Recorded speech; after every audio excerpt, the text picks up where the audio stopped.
Look, this is why I need volunteers desperately. We have over 300 children in Mendocino County that are in and out of home placement. That means they're not living with a relative and or a family member at this time. We have 40 volunteers. That leaves 260 other children that may not have advocacy in the courts, and the judge may not know their real needs. So if I had, in my best scenario, I would love to have 300 volunteers. I know that's not practical. So anybody that can come and help and be a voice for a child in our courts is going to help a child find a permanent home or a permanency somehow, whether it be with a significant adult.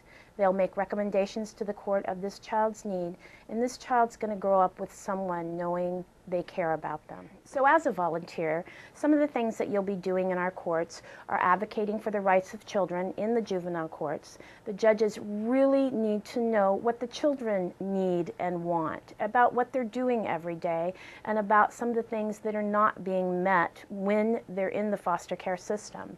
You're also going to serve as a voice for the children in the juvenile court. So you will be writing reports. We train you to do that, and the judge is very open to the recommendations that CASAs give to our juvenile courts. You're also going to be providing long-term, consistent support relationship to the child. Social workers come and social workers go. Attorneys come and attorneys go. A CASA worker is a consistent adult in this child's life.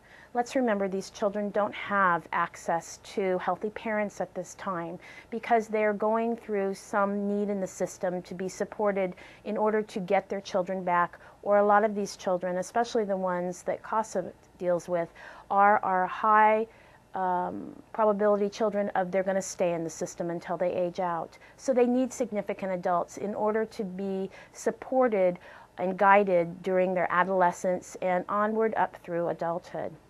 So some of the things that you would be doing also is attending treatment reviews.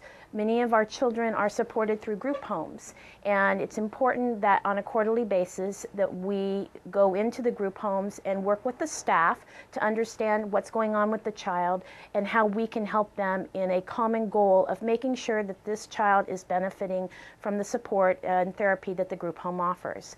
You would also be participating in IEPs, individual education plans.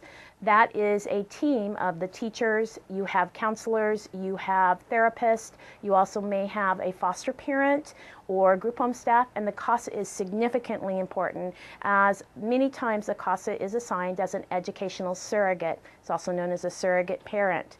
Don't be afraid by that, but it is something that our children significantly need, as on average only 30% of children in foster care graduate high school. So one of our biggest goals in reaching out and recruiting volunteers is providing educational support to foster children so as they graduate high school and have opportunities to go on to a 2 to 4 year college. Most of them do not have that opportunity. Other things that you may be doing is providing beneficial information for medical treatment. For example, many of our children have maybe been through some type of trauma in their lives such that it will have outcomes that we're not understanding because we didn't read the files really closely. CASA has the opportunity to really sit down and read the files and bring them information to the courts that maybe this child could benefit from a neurological exam because there was trauma in the child's life at an early age, and or because the child had significant neglect in the early ages of 0 to 3, the formulating years. Maybe this child is developmentally delayed and we need to hook that child up with some type of program that will serve him throughout his adolescent and possibly adult years.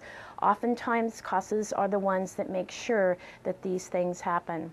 One of the most significant things that a CASA does too is to make sure that a child's placement stays as consistent as possible. We don't want to move these children at all, but sometimes when we have to move them, our goal is to find a home and not a placement. And CASAs can make recommendations to that.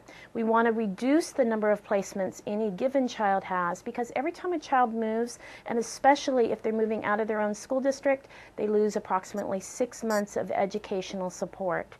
It's very difficult when we have to move a child because they're starting over.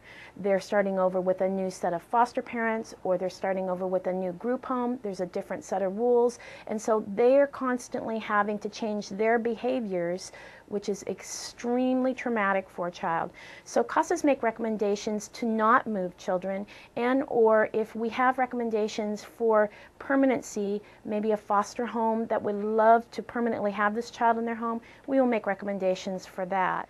The absolute goal of a child in foster care is to find a forever home.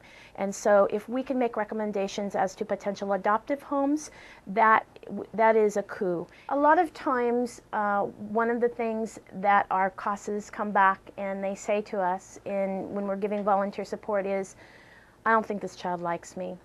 And interestingly enough, these children are going to take a long time to attach to anybody, but that's what makes a CASA volunteer so important, because they are the one consistent adult in this child's life, following them through the court process. I was on the phone with one of our CASA children just yesterday, and one of her fears in moving into a foster home was, are you going to go away? I happened to be a CASA for this 16-year-old girl, and I needed her to understand that one of the CASA's goals, and we encourage our CASAs to be significant adults in these children's lives.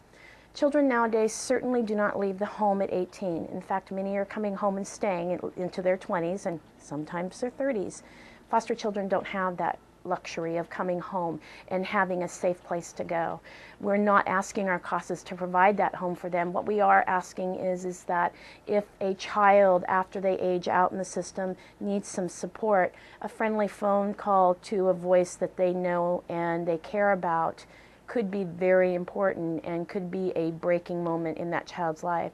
So this child was very concerned that the people that were consistent in her life were going to go away, because she's not going to be going home to a parent.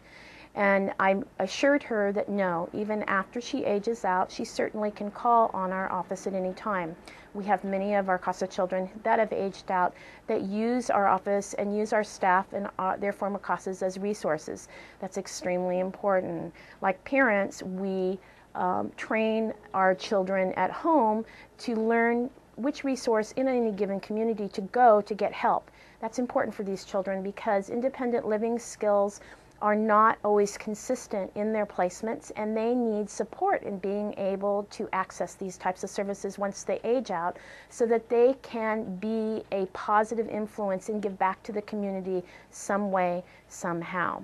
At the same time, we also encourage some of our former foster children to get involved in voicing the needs of foster children, either at a county level, through speaker bureaus, and or at a state level, where they can participate in Voices for Children mentoring panels that speak to commissions such as the Blue Ribbon Commission, as there is always a need for change in the foster care system, because it is always known that the state does not make a good parent. Therefore, the need for volunteers to consistently be that special adult in these children's lives is all that much more important. So I've got 40 volunteers, I need 260 more. I'm practical. If I can get 10 more this year, I will be extremely happy, and that is 10 more children and or sibling groups that we can help access and work their way through the court system, so that they may be able to find a forever home, whether that be in some type of guardianship, an adoption, or somewhere safe.